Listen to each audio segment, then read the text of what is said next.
banggurin. Hindi ko alam kung anong tawag dito. Eto na nga yung itsura guys, tapos banggurin.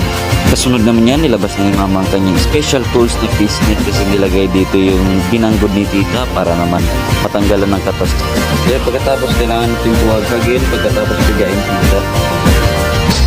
Ito na, tinalo na ni mama yung asukal sa yung nyog na kinayod ni ate.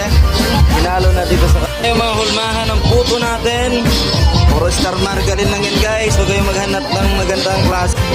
Ito na, papunta na sa steamer. Guys, nilalagay na ni mama yung mga ano natin.